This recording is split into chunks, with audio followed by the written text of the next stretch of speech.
इस समय हमारे साथ जुड़े हैं रोहित ठाकुर जी। तो हम इनसे बातचीत करेंगे उपचुनाव को लेकर। आज के ये जो यहाँ पर पार्टी द्वारा एक आयोजन किया गया बैठक का, किस बारे में की गई है। जी रोहित जी बताएं, किस बारे में आज बैठक रही और क्या विशेष रहा और कौन कौन यहाँ पर पदाधिकारी पहुंचे। आज हमारे कोटखाई क्षेत्र के जो हमारे कर्मठ कार्यकर्ता है कांग्रेस पार्टी के, उनकी एक सामूहिक बैठक यहाँ पर राउतन पे रखी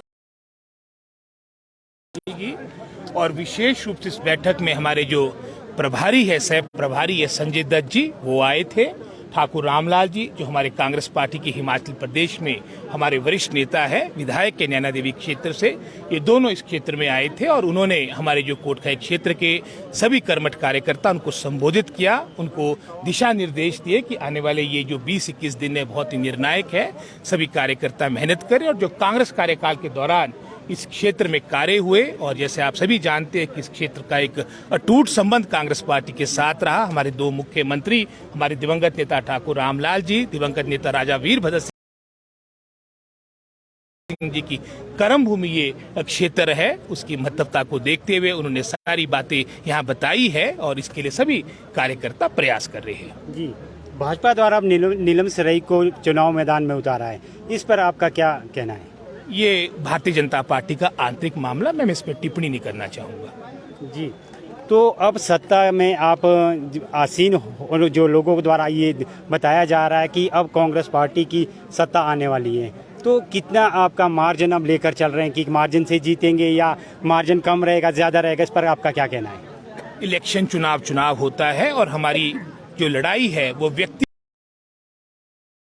विशेष के साथ नहीं है, वर्तमान की जो भारतीय जनता पार्टी सरकार है उसके खिलाफ है। और यहाँ हम सब जो कांग्रेस के कर्मठ कार्यकर्ता है कोटखाई, जुब्बल, नावर की मेहनत करेंगे। और जैसे मैंने पहले कहा है, हमने अपने क्षेत्र में कार्य किया, विकास किया है। अगर हम वर्तमान सरकार का भी पूरा मूल्यांकन करेंगे इनकी अवधि का, तो मात्र मैं समझता हूँ ये जो चुनाव से प्रेरित इन्होंने घोषणाएं की है, उससे पहले अगर आप 3.5 वर्षों में नजर डालेंगे, चाहे हमारी मुख्य सड़क ठेवखड़ा पत्र हाटकोटी रोड थी जिसका मात्र 8% के आसपास कार्य शेष रहा था, या अन्य जो हमारे विकास की बातें थी, कहीं पर भी कोटखाई, जुब्बल, नावर का नाम नहीं था। आज चुनाव था और हमने तो स्वागत किया कि चलो चुनाव के बहाने ही हमारे क्षेत्र में कोई संस्थान खुलते हैं, कोई मैं समझता हूँ बजटरी अलॉटमेंट होती है, हम उसका स्वागत करते हैं। लेकिन जहाँ पर इस क्षेत्र की फाउंडेशन मूल की बात है, ये पूरा क्षेत्र कोटखाई, जुब्बल, नावर कांग्रेस पार्टी का परंपरागत रूप से गढ़ रहा है। जी, तो मैं रोहित जी एक सवाल ये पूछना चाहूँगा, जिस तरीके से कल यहाँ पर नॉमिनेशन भरे जाने, तो उसके लिए कोविड की कुछ गाइडलाइंस दी गई है, तो उसके हिसाब से किस तरीके से कांग्रेस का आगे का कार्यभार रहेगा। जहाँ तक कल की बात है, क्योंकि कोविड प्रोटोकॉल विशेष रूप से इस नॉमिनेशन का दिन है काफी स्पष्ट है, उसमें एक सीमा के अंदर ही आप वहाँ पर नॉमिनेशन फाइल कर सकते हैं। और जहाँ तक कल की बात है, हमने कोई इस तरह की तैयारी नहीं की और जो कोविड प्रोटोकॉल आपका जो इलेक्शन कमीशन ने फिक्स किया है उसका अनुसरण किया जाएगा। जी, किन मुद्दों पर ये चुनाव लड़ा जाएगा। जहाँ तक मुद्दों की बात, आप जानते हैं कि हमारा जो क्षेत्र है उससे बाहुल्य क्षेत्र है। आने वाले समय में हम इस उद्योग को, इस अपनी आर्थिकों को, अपनी इकोनॉमी को कैसे मजबूत रख पाए, सुरक्षित रख पाए, स्ट्रेंथन कर पाए, सुदृढ़ कर पाए, इसके लिए प्रयास किए जाएंगे। और आप जानते हैं कि पिछले कार्यकाल के दौरान भी हमारा लगभग 1134 करोड़ का हॉर्टिकल्चर का प्रोजेक्ट हिमाचल प्रदेश के सेब बाहुल्य क्षेत्र के लिए स्वीकृत हुआ था, जिसके माध्यम से चाहे पराड़ा का प्रोसेसिंग प्लांट हो, चाहे हमारा गुमा का सीए स्टोर जो अपग्रेड हो रहा है, ये राशि दी गई। नई तकनीक हमारे हॉर्टिकल्चर में आए, नई वेराइटीज हमारी यहाँ पर आए, क्योंकि यहाँ पर जो अपार क्षमता है वो यहाँ पर बागवानी में है। और इसका एक बहुत बड़ा श्रेय यहाँ के मेहनत का किसान बागवान को जाता है, प्रगतिशील किसान बागवान को जाता है। जी, जो यहाँ पर घोषणाएं की गई है, जो एसडीएम ऑफिस के बारे में घोषणाएं की गई है, अगर कांग्रेस की सरकार आती है तो इस पर किस तरीके से कार्य किया जाएगा।